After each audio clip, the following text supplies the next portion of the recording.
Hi, John Morgan here with the Keep Growing podcast. In this episode, we're going to be taking a look at a type of plants that's kind of risen in popularity over the last few years, and that's succulents. And succulents, they're kind of hard to define because the definition for a succulent is so broad. It's really any type of plant that has large, fleshy leaves, stems, or any other part of the plant. So there's over 25 plant families that have succulents, and it literally covers everything from aloe to cacti to zebra plants. I guess you could say hello to my little friend. Sorry, I couldn't resist. In this week's episode, we're going to be speaking with Cassidy Tuttle. And I first found her through YouTube. She has a great YouTube channel where she shares tips for caring for succulents. So Cassidy is a professional photographer turned succulent addict and blogger. She's currently based in the Phoenix, Arizona area and is striving to help succulents stay alive in the extreme heat. She is convinced that anyone can grow succulents if they just take a minute to understand how to adapt the care needs to where they live. Let's get right into the interview.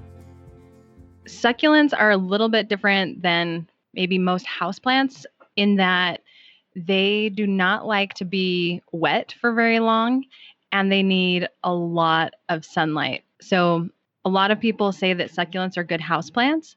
And while I wouldn't say they're bad houseplants, most of the common varieties that people see, so like the echeverias that are, the really colorful rosette shapes, those tend to not love being indoors. They tend to do better outdoors where they're getting more sunlight. But basically, you just want to make sure they're getting plenty of sun. They're getting watered regularly, but not daily. So the way that I recommend watering is to soak the soil and let it dry out completely. And then if you're indoors, I recommend giving it another 2 to 3 days and then watering again after that. But that way they get a lot of water, they have time to soak it up, but they also have that period of drought where they can put out strong roots and just get used to being in dry soil and get used to that period of drought. Yeah, I find that's, even with regular houseplant, that's usually the biggest sticking point is water. I like to say people tend to kill plants with love. Yes. They tend to overwater. And with succulents, does container size also affect like watering? Yeah. Say large containers versus I've seen, in stores, these little teeny tiny succulent containers. And I always wonder about watering with those. Yeah. So it does make a difference. Just from the soil standpoint of if there's more water in the pot, it's going to take longer for the soil to dry out. But the other thing with succulents is their roots are pretty shallow. So you don't really need a super deep pot. So a lot of times you'll see succulents planted in more of a bonsai style pot where it's just maybe an inch or two deep rather than like a giant, 2 foot, 3 foot planter. Those work as well, but because their roots tend to be more shallow and wide, they don't need to be as deep. But they can also be planted in extremely small pots as well. Like I have some that are in pots that are about an inch in diameter. And the thing that's cool about that is succulents will kind of grow and expand to the pot that they're given. So if you put them in a really small pot where they don't have room to grow, they won't grow very much. They'll get to a certain point and then they can't really grow much beyond that. And so their growth will slow down more and you also don't have to water as frequently. Okay, so that kind of goes against kind of what I was thinking was, with a smaller pot, you'd have to water more. So it's kind of counterintuitive. Yeah. And I guess it kind of depends on the overall size of the pot. So like for those 1 inch pots, if it's full of roots, and depends on the type of succulent too. But a lot of people will do like a cactus in there and you could get away with watering that maybe once a month because the cactus is full of water. The roots, have basically filled up as much as they can, and then it'll just kind of sit and it won't grow. So one of the ways to restrict growth with succulents is to limit their water. The more you water, the more they'll grow. But if you can find that sweet spot where they're getting enough to stay alive, but not so much that they're growing a lot, that works really well indoors. But if you have them in more of like a 3 or 4 inch pot, still fairly small, you will generally need to water a little bit more frequently than a bigger pot.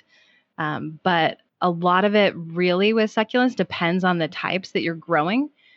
So the soil will take longer to dry out in a big pot versus a smaller pot. But the other thing that's really important to consider when growing succulents is the leaf size or thickness. So one of the kind of common varieties is it's called Portulacaria afra, or elephant's bush, elephant food. And that one has really thin leaves. And so it needs water more frequently. But if you have that in the same pot with, say, like an aloe vera or something that has really thick leaves or really big leaves, the plant with bigger leaves won't need water as often because it already has more stored. So it tends to be more drought tolerant. And anything that's well rooted can go a lot longer. Anything that has a bigger, deeper root system can go longer without water. So like it's at the basics, that's why I recommend, the soak and dry method. Mm-hmm. But the place where it gets tricky is when you have, thousands of different varieties, and there are definitely some nuances to which ones need more water, which ones don't need it as frequently. We've talked a little bit about container size. What about soil? Like, what type of soil mix would you recommend for succulents? So this is a big one for me. So I feel like soil is actually most people's problem when they're growing succulents, more so than water, but the soil causes the watering problem. So most nurseries or garden centers and succulent growers plant their succulents in a really dense soil. And a lot of times it'll be peat based, but there's not a lot of air pockets or airflow in the soil. Whereas succulents like a really well draining soil. So ideally, you'd have your succulents planted in a soil that has roughly a 1/4 inch particle size. So it's going to look more like a really coarse sand than soil. So the mix that I recommend, there's a guy that has actually put together a succulent mix that I found through a forum that a lot of people just swear by and love, and it has made all the difference for me.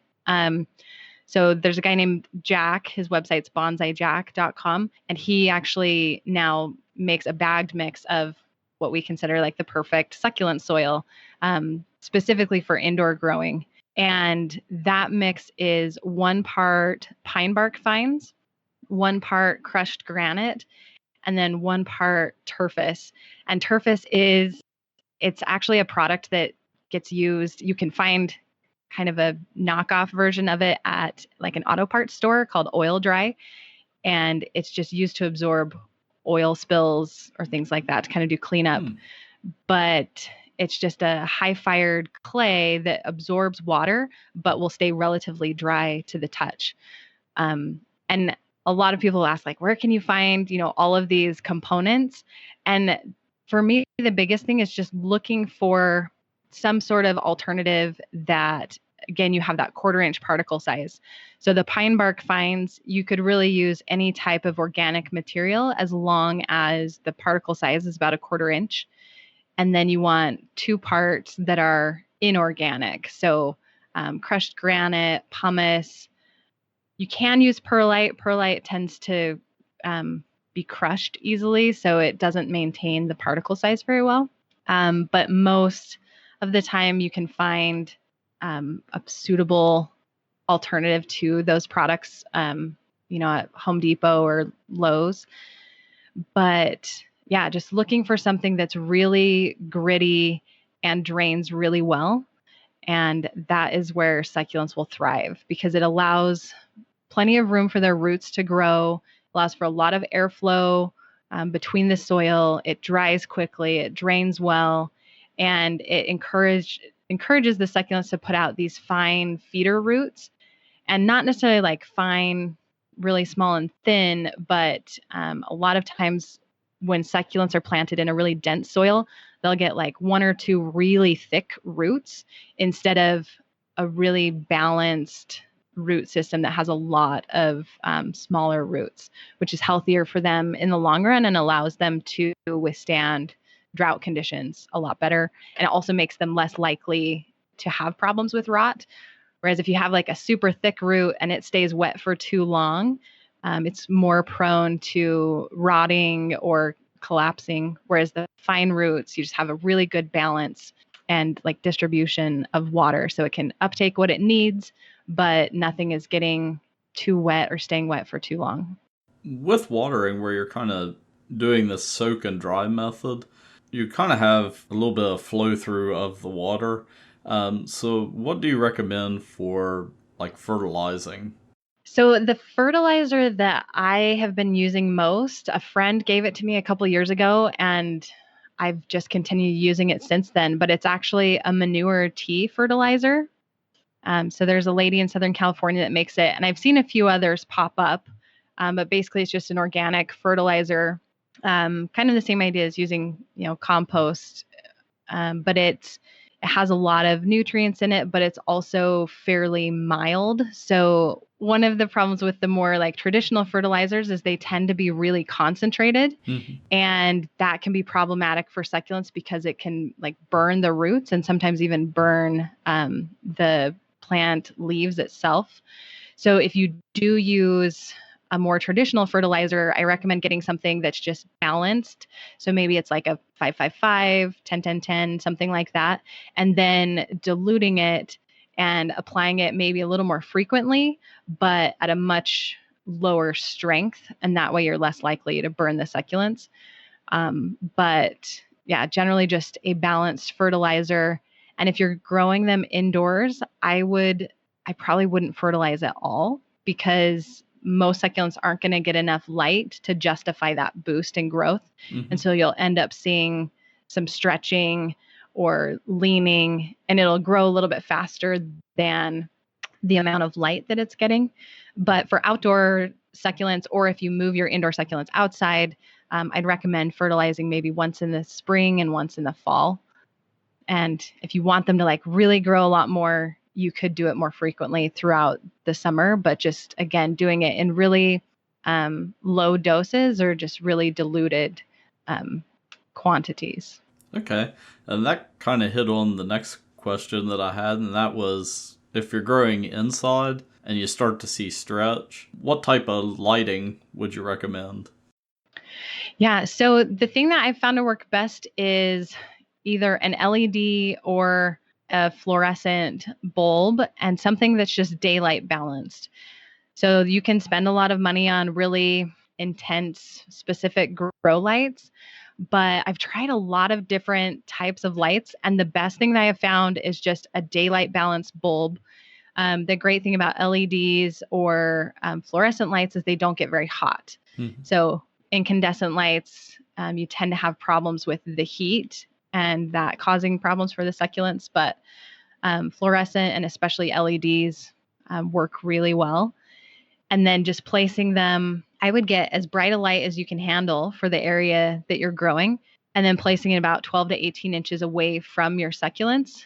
I would start a little bit further away and gradually move it closer. So maybe starting like 2 feet away and then bringing it down more to 18 inches, just so that you can burn them with getting too much light or cause them to like dry up.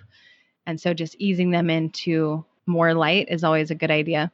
But the daylight balance bulbs are usually 5,500 Kelvin up to like 6,500 Kelvin. So you're looking for that bluish toned light. It's not a blue light, but just, the daylight balanced cooler colors. And like if you're setting it up on a timer, of course that kind of depends on the ambient light, but generally how many hours of light would they need? So I recommend trying to mimic your natural daylight as much as possible. But, in the winter when you tend to get less light, I would normally run a grow light for about 10 to 12 hours. and then still keeping it if you can by, the window so you're getting some of that natural light. But I wouldn't run it much longer than 12 hours because they do still need that period of dark to go through their normal growth cycles. When it comes to both growing indoors and outdoors, are there any pests that you need to look out for? Yes. So the two that I found to be most common are fruit flies, and then the other one is mealybugs. So the thing with fruit flies is people try all kinds of tricks to like trap them and get rid of them. But the reason why fruit flies come around or exist is because soil is staying wet for too long, or something in the area is staying wet for too long. And really the best solution for fruit flies is just to let the soil dry out completely and make sure that there's not any sort of like, if they're in your kitchen or something, if there's rotting food or bananas that are starting to get super ripe, that'll usually attract the fruit flies. But the easiest way to kill them is just to let the soil dry out completely, which you should be doing anyway with succulents. And you can put out like a little apple cider vinegar trap, just, a bowl with apple cider vinegar in it and just a couple drops of dish soap to trap them in. Some people will cover it with like plastic and poke a little hole in it. Like I said, there are some creative ways to kind of trap those and get rid of them once they've already shown up. But prevention is really the best way, and just letting the soil stay dry completely. And then with mealybugs, usually mealybugs show up if you're buying new plants and they've hitched a ride on the new plants. But they tend to really like new growth and weakened growth. So when succulents aren't getting enough light indoors, they tend to lose their color, they tend to stretch out, and the new growth is just not very healthy. And that's usually when mealybugs seem to show up. I've been trying to figure out what actually like causes them to grow and haven't found a good answer for that. But I tend to notice it more when the succulents are weak for some reason. So whether that's lack of light, or they'll also show up a lot when succulents are getting ready to bloom because the plant is putting so much effort into that bloom that it's kind of forgetting about the rest of the plant and the leaves. And so mealybugs tend to show up a lot when succulents are in bloom. And with mealybugs, the best treatment and cheapest treatment I found is actually just to use isopropyl alcohol. And I just put it in a spray bottle and spray it on top of the mealybugs and just drench the plant, drench the mealybugs with the alcohol. And that seems to do a pretty good job getting rid of them. You do have to be careful, though, not to put your plants in direct sunlight or even very bright sunlight after spraying with the alcohol. It can cause some problems down the road, but it can look like burning a little bit. But if you just spray them really well with the isopropyl alcohol, 70%, and then just rinse it off with water a little bit later, usually you shouldn't have any issues with damage to the succulent. You can also use any sort of regular pesticide, but same as with the fertilizer, I'd recommend diluting it just because succulents tend to be really sensitive to chemicals and can burn easily. I've used safer soap is one of the other treatments I've used for mealybugs, and that's worked pretty well. A lot of people ask about neem oil, and unless it's really diluted, neem oil can be pretty hard on your succulents and can end up killing them, which if your goal was just to get rid of the mealybugs and you end up killing your succulent, that doesn't really work out. So I try and stay away from neem oil. But the great thing about the isopropyl alcohol is it's really cheap. And so even if you have to apply it a few times to get rid of everything, it usually ends up working as well and being a lot cheaper than most of the pesticides that are out there. Yeah, neem oil, it can be a double-edged sword with many plants. I wiped down an entire bed of nasturtiums one year at my house with neem oil, so... Yeah, and I know it's not very common for succulents to get like a systemic infection, but it does happen. And neem oil is one that I have heard people using to treat it. But like you're saying, like it's so easy to kill your plant off. And if it has a systemic infection, kind of hard to recover anyway. But yeah, just being really careful with most treatments and maybe watering them down or just applying it in really small amounts. What are some plants, and I know when it comes to succulents, there's such a huge range of varieties, and you can kind of break them up into different groups like cold hardy succulents and soft succulents. But what are some plants that you would recommend for those just getting started to kind of give them the best chance of success? For growing indoors specifically, I would recommend getting, there's a plant called Haworthia fasciata, or zebra plant is its common name. And that one is hands down my favorite for new succulent growers. It's surprisingly tolerant of any type of problems you throw at it. So if you tend to be an overwatering person, it can tolerate that pretty well, but it's also extremely drought tolerant if you tend to forget about your plants. So it's a good one that's really forgiving, and it does well in low light. But really anything in the Haworthia family tends to be a pretty good beginner plant and do well indoors. Another group that's good for indoors are gasterias, and they're really similar to Haworthias. They're pretty tough plants. They tend to do better with less water. So if you like to water frequently, probably don't go with a gasteria, but they are really good for indoors. And then for outdoor growing, a lot would depend on your growing zone. But sempervivums, or hens and chicks, are cold hardy, which is something you mentioned. So those, a lot of them can grow in zone 5 climates, and a lot of them will even grow in zone 4 climates. So I lived in Utah. Well, I grew up in Utah and grew succulents there for quite a while. And we have a whole couple of beds full of sempervivum succulents at my parents' house. And they go through all kinds of weather, from heat in the summer with ice and snow in the winter. My mom had a pot on her porch that would get the runoff from the rain gutters if they overflowed. And so it was literally under ice almost the entire winter. And those sempervivums came back just looking better than ever. So they're pretty impressive. And a lot of people don't realize that there are succulents that can be grown in a 4-season climate like that. But those are usually pretty good for beginners as well.